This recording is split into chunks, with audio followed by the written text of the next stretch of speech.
Hello everyone, কেমন আছো তোমরা সবাই? আশা করি খুব ভালো আছো।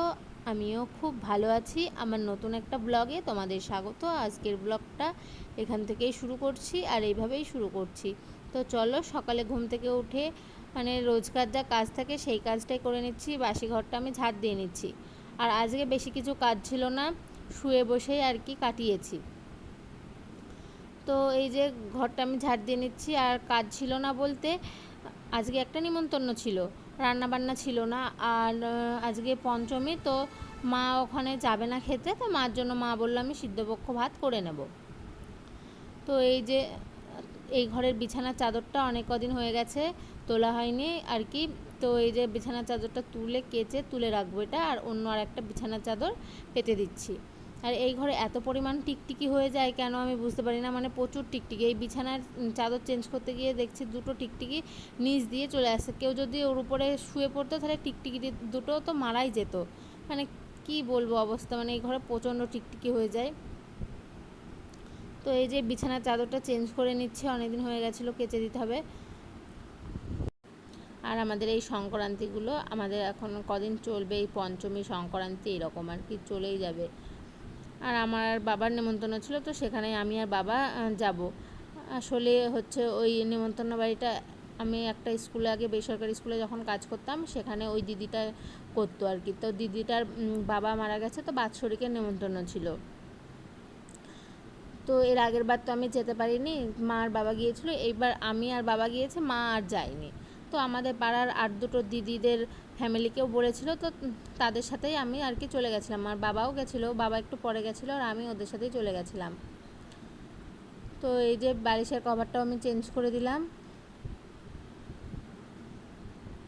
তো তারপরে এইসব বিছানা সব ঠিকঠাক করে ঘরগুলো আবার ঝাড় দিয়ে নেব।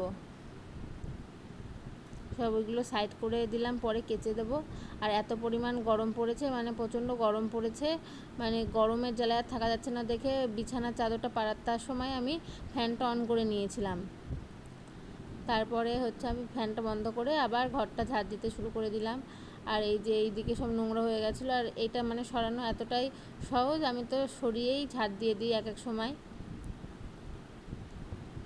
খুবই পাতলা আর কি, এক হাত দিয়ে তুলে সরিয়ে দেওয়া যায়। তো ঘরটা আমি এদিকে ঝাড় দেওয়া কমপ্লিট হয়ে গেল। তো তারপরে বাবা মার ঘরটা আমি ঝাড় দিতে যাব। আর বাবা মার ঘরটা ঝাড় দিতে গিয়েও দেখি যে কয়েকটা টিকটিকি সব বাচ্চা বাচ্চা দিয়েছে, তো ডিমগুলো ওখানে পড়েছিল ওই দরজার পিছনে। তো এত পরিমাণে টিকটিকি হয়ে যাচ্ছে বাড়িতে, প্রচুর পরিমাণ টিকটিকি। তো বাচ্চাও হয়েছে দেখছি, টিকটিকি সব ছোট ছোট বাচ্চা ঘুরে ঘুরে বেড়াচ্ছে, পায়ের তলায় পড়লে তো আমার তো খুবই অস্বস্তি লাগে আর কি বলবো তোমাদের। তো তারপরে এই যে সমস্ত ঘর ঝাড় দেওয়া হয়ে গেছে। আর আমাদের ঘরের এই যে বিছানার চাদরটা আমি তুলবো না আর কি, আজকে বিছানাটা আর কি গুছিয়ে নেব, তারপরে ঘরটা ঝাড় দিয়ে নেব। আর সকাল সকাল এত পরিমাণে রোদ ওঠে, আর রোদের কি তাত, প্রচণ্ড তাত আর কি, প্রচণ্ড গরম লাগে। আর কারেন্ট চলে গেছিলো আজকে, তার মধ্যে আবার সকালবেলায়। যে বিছানার চাদরটা আমি টান টান করে একবারে ঠিকঠাক করে আমি ঝেড়ে নিলাম, তারপরে বালিশগুলো তুলে দেবো। তো বিছানাটা আমার কমপ্লিট হয়ে গেল এদিকে গোছানো। আর বিছানাটা গুছিয়েই আমি এই ঘরটা ঝাড় দিয়ে নেবো। তারপরে আমি ফ্রেশ হয়ে একবারে জামা কাপড় যেগুলো ছিল আর কি কেচে মেলতে চলে যাব ছাদের উপরে। তো এই যে চলে এসেছি একবারে জামা কাপড়গুলো নিয়ে ছাদে মেলতে।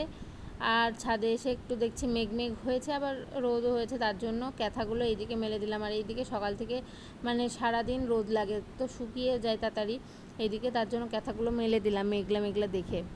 তো তারপরে তো তোমাদের বলেছিলাম একটা নিমন্ত্রণ ছিল, তো সেখানে যে চলে এসেছিলাম নিমন্ত্রণ বাড়িতে। তো কী মেনু দিয়েছে দেখো।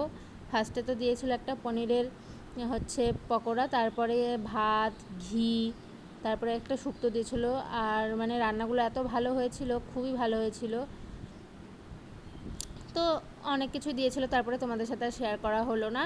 তারপরে বিকেলবেলায় আমরা চলে গেছিলাম ফার্নিচারের দোকানে। তো কী কিনেছি চলো পরের ভিডিওতে তোমাদের দেখাবো। তো আজকের মতন টাটা।